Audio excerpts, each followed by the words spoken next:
Good morning and welcome back to News Channel 4. I'm your host, Vanessa Mendez.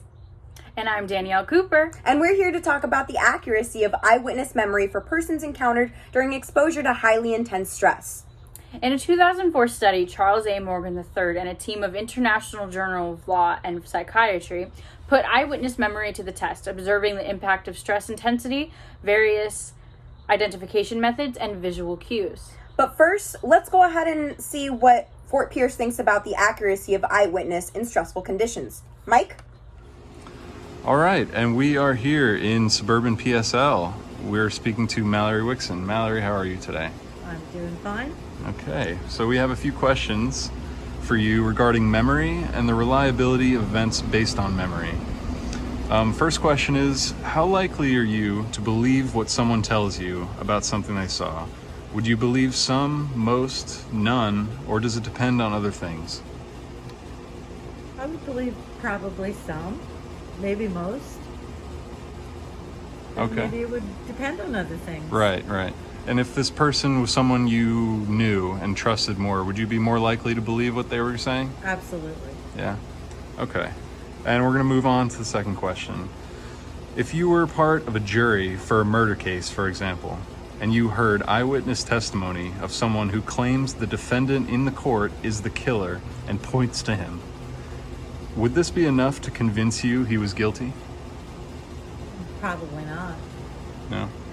So eyewitness testimony alone, the face pointing to the man, wouldn't be enough to convince you that he was the guilty one in question. Unless I had a really good reason to trust that person other than them just telling me that. Like if I knew them or if they were like a really respected person, but just somebody kind of out of the blue, that would not be enough. Okay. Especially for murder because, that's a pretty strong charge. Right. Okay. Good answer. And we have one more question. And this one is, how reliable do you think your own memory is? And would you trust your own memory as fact? It would depend on my short-term or long-term memory because it's not what it used to be. Right. Okay. Would you be more likely, do you think, to believe long-term memory or short-term memory? Short-term. Okay. And that's all the questions we have for you today. Mallory, thank you very much for your time. You're welcome. Glad to help. Thank you. Back to you. Thanks, Mike. Now back to what we were talking about. 509 active duty military personnel participated in an investigation and were divided into 4 study groups. The studies utilized a U.S. Army survival school training program as a reliable, controlled environment in which realistic threat-to-life stress would be applied to the subjects in the project. In the experimental phase of the program, participants were confined in a mock prisoner of war camp, or POWC. This phase was designed to offer one of the most challenging training experiences that active duty personnel would ever experience while in the military. In the mock prisoner of war camp, each participant was placed in isolation and then subjected to 2 different interrogations. These interrogations were designed to test the limits and abilities of the participants to withstand exploitation by the enemy. All participants experienced 2 types of interrogation: a high-stress interrogation with real physical confrontation and a low-stress interrogation without physical confrontation. But wherein the subject was presented with the challenge of being tricked by the interrogator into giving away information, the interrogations were separated by approximately 4 hours, involved different interrogators each time, and were approximately 40 minutes long.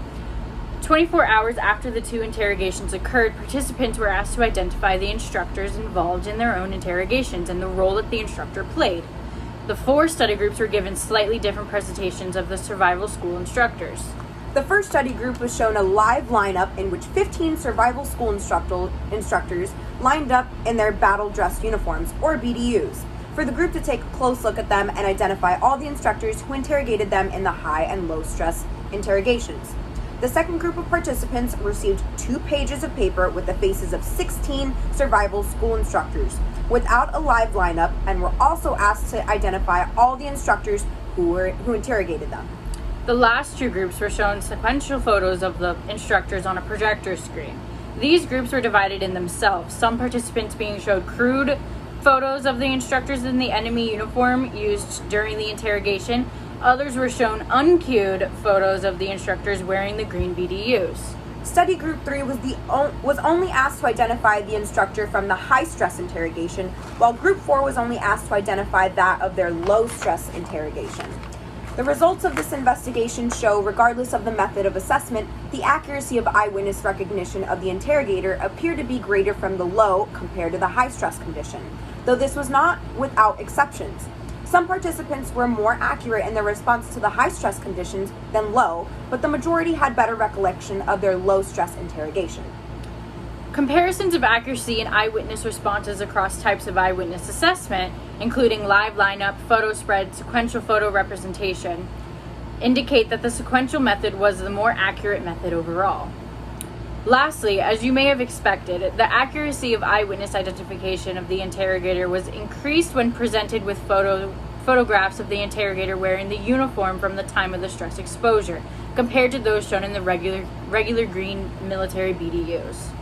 In summary, most eyewitness accounts demonstrate greater ability to recall and identify correct faces from lower stress situations rather than high stress.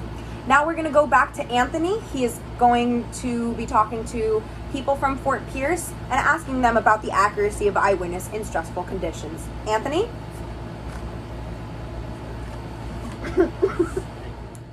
So, there's been some speculation on how accurate eyewitness reports can actually be after being part of a crime. Here I have Officer Daly, and she might be able to help our big question. So, from recent experience, how well do you think witnesses are able to retain information after being under high-stress situations? It really depends on the witness and what their background is. For somebody who's a normal civilian walking through their everyday life, having a high-stress situation, they might hyper-focus on one aspect of what's going on and not observe something that somebody else from the outside would have seen.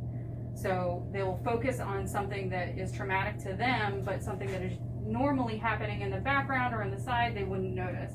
There is that phrase, there's his story, her story, and the truth, and there's always the truth somewhere in between. And that's not to say that his story was wrong or her story was wrong, just that everyone focuses on something a little bit differently when something high stress is happening to them. Okay, I think that makes things a little clearer on why things happen that they do under those situations. And I believe you told me earlier about the, brain games? Yes, there's an episode of Brain Games where they discuss, they have a crowd come into a park and the crowd sees a robbery happen. The robbery was staged, nobody actually got hurt, but then they interviewed all the witnesses afterwards, and it was amazing to see that colors were described incorrectly, order of events were described incorrectly. It's a very interesting episode to watch. Okay. So if you guys were interested in watching that, I believe there's a link on YouTube where you can find that. I think that answers our question, so thank you very much, Officer Daly. Now let's get back to the news with Anchor Storm and Danielle. Thank you. Thank you very much, Anthony. And now let's get back to it. In a similar investigation, Emil Atuk led a team that observed the accuracy of memory recall in law enforcement officers as operational witnesses. Investigations after critical events often depend on accurate and detailed recall accounts from operational witnesses, such as law enforcement officers, military personnel, and emergency responders. However, the challenging and often stressful nature of such events, coupled with the cognitive demand imposed on operational witnesses as part of their active role, may impair subsequent recall. Atuk compared the recall performance of operational active witnesses with that of non-operational observer witnesses for a challenge simulated scenario involving an armed perpetrator. 76 police officers participated in pairs. In each pair, one officer was armed and instructed to respond to the scenario as they would in an operational setting, while the other was instructed to simply observe the scenario. All officers then completed free reports and responded to closed questions. Active witnesses showed a pattern of heart rate activity consistent with an increased stress response during the event and reported significantly fewer correct details about the critical phase of the scenario. Across the sample, almost 1/5 of respondent officers reported that the perpetrator had pointed a weapon at them, although the weapon had remained in the waistband of the perpetrator's trousers throughout the critical phase of the encounter. These findings highlight the need for investigator awareness of both the impact of operational involvement and stress-related effects on memory for accurate and reliable details. And it shows how important it is to use careful and ethical elicitation techniques. That's a great point, Danielle. We're going back to our fellow citizens of Fort Pierce to get their input. Danielle? I'm starting now. All right, I'm here with Rory Lake, who's the GM of Deputies. Do you believe that eyewitness memory is reliable during testimony? No, I do not. No? No. All right. Do you believe eyewitness memory can be manipulated or altered during trial? Absolutely.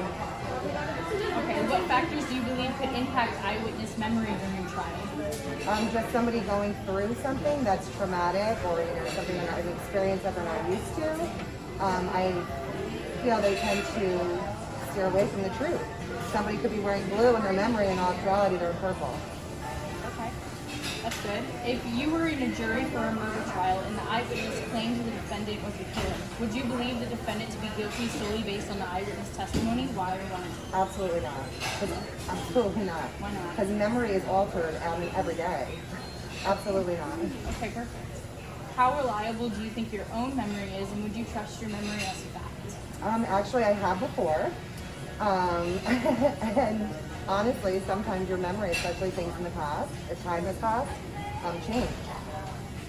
So no, I wouldn't. Thank you very much. And that is all. Thanks so much for that, Danielle. No problem. Well, that's about all the time we have for today. Thank you guys so much for tuning in to News Channel 4. I'm your host, Vanessa Mendez. And I'm Danielle Cooper. You guys have a wonderful day. Goodbye.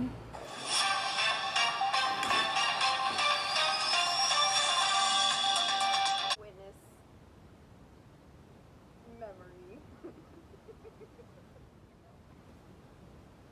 Hello and good morning to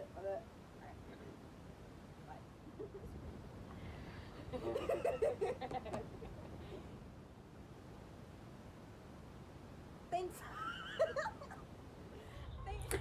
509 active. The 4 study groups were. You gotta stop it now. The students. Not the students. The studies. Sorry. Am I on TV? Hey!